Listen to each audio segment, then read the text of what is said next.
Kami berkata dalam nama Tuhan Yesus, namamu ditinggikan dan dimuliakan. Sampaikan isi hatimu Tuhan, dan kami siap untuk mendengarkan kebenaran firman-Mu. Di dalam nama Yesus bersama-sama katakan, amin. Tepuk tangan yang meriah Tuhan Yesus saudara. Silakan duduk Bapak Ibu Saudara. Shalom. Sekali lagi shalom. Apa kabar saudara?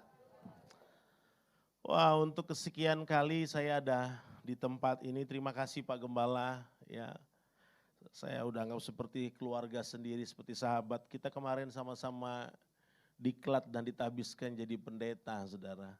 Sebelumnya kita cuma pendekar. Jadi kemarin kita ditabiskan sama-sama di sidang Sinode GBI. Dan saya bersyukur saya selalu bisa menjadi berkat di tempat ini. Amin.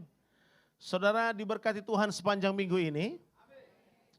Saya mau lihat wajah-wajah yang diberkati Tuhan di tempat ini. Haleluya. Oke, Bapak Ibu Saudara yang kasih oleh Tuhan. Saya ingin menyampaikan tentang bagaimana kita mendisiplin pikiran kita. Berapa banyak saudara tahu bahwa pikiran ini adalah pusat pertempuran terbesar dalam kehidupan saya dan saudara. Karena begini, pertempuran kita bukan Hamas lawan Israel. Ya, pertempuran kita bukan Ukraine dengan Rusia.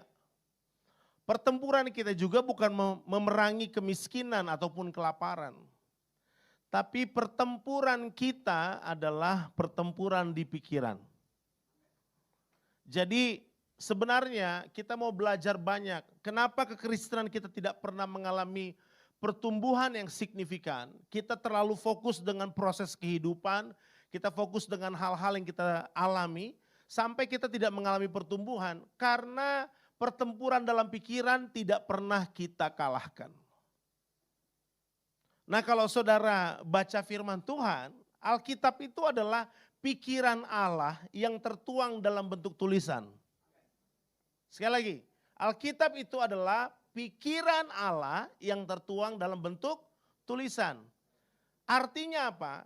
Kalau Anda baca firman Tuhan, seharusnya yang saudara baca itu melekat secara utuh dalam pikiran Bapak Ibu Saudara. Karena itu adalah pikiran Allah. Amin. Sekali lagi, Alkitab itu apa saudara? Pikiran Allah. Jadi kalau saudara baca firman Tuhan itu harusnya mengubahkan seluruh kehidupan kita. Karena firman Tuhan adalah pikiran Allah.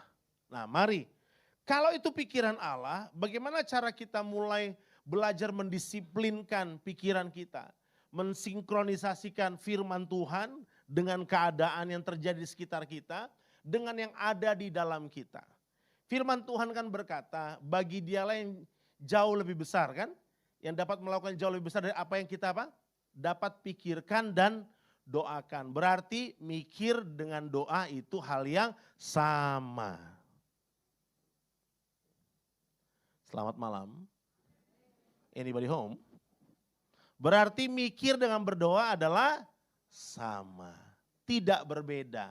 Saudara tidak mungkin berdoa apa yang saudara tidak pikirkan. Apa yang saudara pikirkan itulah doa saudara. Karena pikiran ini harus datang dari Kristus. Hari-hari ini terjadi perdebatan-perdebatan yang luar biasa. Orang bebas mengemukakan pendapatnya, keinginannya bahkan di media sosial. Bahkan pendeta-pendeta bebas mengemukakan pengajaran-pengajaran yang gak tahu dasarnya dari mana. Kemudian mereka ngomong aja seperti apa yang mereka sukai. Mereka gak pernah berpikir pikirannya tuh datangnya dari mana gitu loh. Yang penting sekarang ini punya kesempatan nyablaknisasi. Ya, bisa ngomong apa aja yang dia suka tanpa dia harus berpikir dari mana dasar pemikiran itu keluar. Jadi orang bebas ngomong gitu. Tanpa dia berpikir bagaimana caranya dan seperti apa. Ada sebuah ungkapan bahwa gini, arah kehidupan kita ditentukan cara berpikir kita. Jadi kalau saudara mau tahu arah hidup saudara seperti apa, ya sekarang lihat bagaimana Anda berpikir tentang kehidupan. Kalau Anda berkata mampus gua, mampus beneran. Kalau saudara berpikir susah hidup saya, susah betulan. Enggak ada yang amin. Ya memang sih.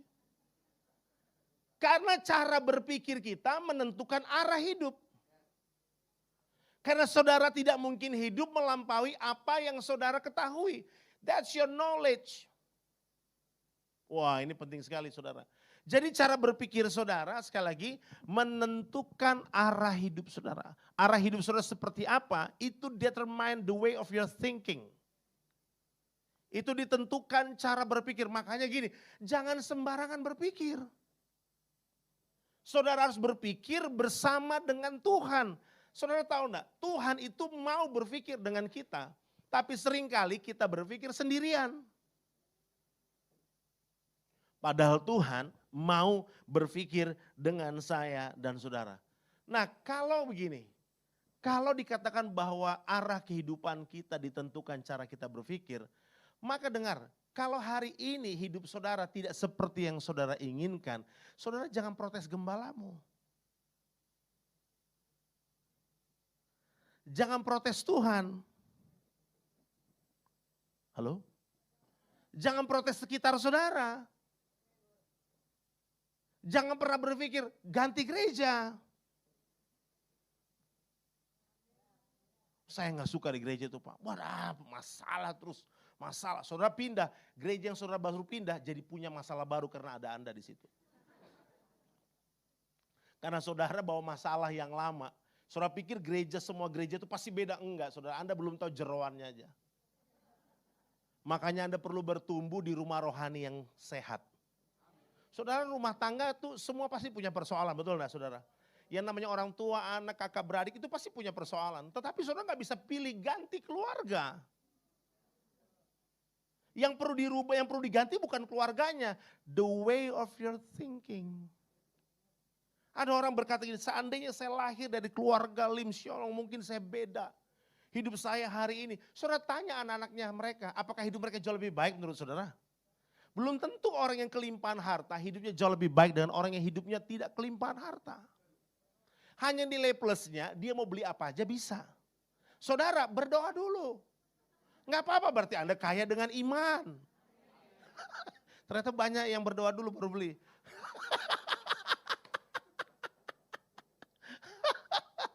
Ada sukacita di rumah Tuhan. Saudara lihat wajah saya dengan yang basura sekali. Coba saudara lihat wajah saya jangan dengan wajah pepaya Cibinong. Saudara. Lihat dengan penuh urapan begitu. Amin. Saudara, ya, jadi kalau misalnya keadaan saudara hari ini gak suka, Anda jangan minta Tuhan ganti, gak bisa. Yang perlu diganti itu cara berpikir. Saudara pikir Tuhan tertarik mengubah keadaan kita? Saudara berdoa sampai salto sekalipun. Keadaanmu gak akan berubah. Yang dia mau rubah hati kita. Amin. Nah makanya gini, pikiran kita ini baru kita jaga saudara. Pikiran ini datangnya dari Tuhan. Kalau pikiran ini tidak terjaga dengan baik, maka pikiran ini menjadi kacau. Nah sekarang saya mau bertanya buat saudara.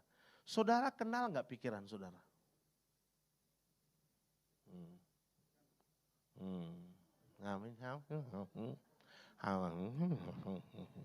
Masih mending loh saudara saya tanya gini. Kalau saya tanya gini, saudara punya pikiran? Setelah itu saya tanya buat saudara, kalau punya pikiran dipakai enggak? Nah, kalau dipakai, ketiga dipakainya untuk apa? Karena ternyata banyak orang kelihatan punya pikiran tapi bodoh. Dia melakukan hal-hal konyol untuk keputusan hidupnya. Dia jatuh dalam hal yang sama berkali-kali padahal dia sudah bertobat. Itu namanya tidak mengenali pikiran. Kita bilang kita kenali pikiran kita, tapi kepahitan terus jalan sampai hari ini. Kita bilang kenali pikiran kita, tapi medit tetap jalan sampai hari ini. Kita bilang kita kenali pikiran kita, tapi ternyata kita masih menyimpan rasa tidak aman ketika ada orang yang lebih baik dari hidup kita. Makanya saya bertanya, apakah saudara mengenali pikiran saudara? Itu juga pertanyaan buat diri saya saudara. Apakah saya mengenali? Oh kalau kita so bertobat, kita tidak bakal terganggu sama orang-orang begitu, enggak. Cuma kalau dia ganggu, loh kenapa Pak masih pukul? Kita 70% bertobat, terus 30% for jaga-jaga. Ah ini belum bertobat ini saudara. 70% udah bertobat, yang 30% untuk jaga-jaga macam-macam, gue beri loh. Ayo saudara, sekarang saya ingin bertanya kepada kita semua termasuk saya yang bicara hari ini. Apakah kita mengenali pikiran kita? Yuk kita belajar firman Tuhan saudara. Karena ternyata sekelas seorang rasul sekalipun tidak mengenali pikirannya. Bahkan seorang nabi pun tidak mengenali pikirannya saudara. Ada di Alkitab, saya tidak mengajarkan saudara dari planet Merkurius dan Pluto pada pagi hari ini. Tapi saya mengajarkan apa yang firman Tuhan ajarkan buat kita. Yuk kita buka Matius 16. Matius 16 ayatnya yang ke-13 sampai dengan ayat yang ke-23 mungkin. Tapi saya coba mau baca dulu dari ayat 13. Setelah Yesus tiba di daerah Kaisarea Filipi, ia bertanya kepada murid-muridnya, kata orang, siapakah anak manusia itu? Nah, itu tanya nih ya. Saudara perhatikan pelan-pelan. Saudara kalau baca Alkitab jangan kayak baca pos kota saudara ya. Pelan-pelan, karena secara linguistik setiap kata demi kata dan tanda baca itu mengandung arti. Jadi tidak sembarangan. Kata orang, siapakah anak manusia itu? Jawab mereka.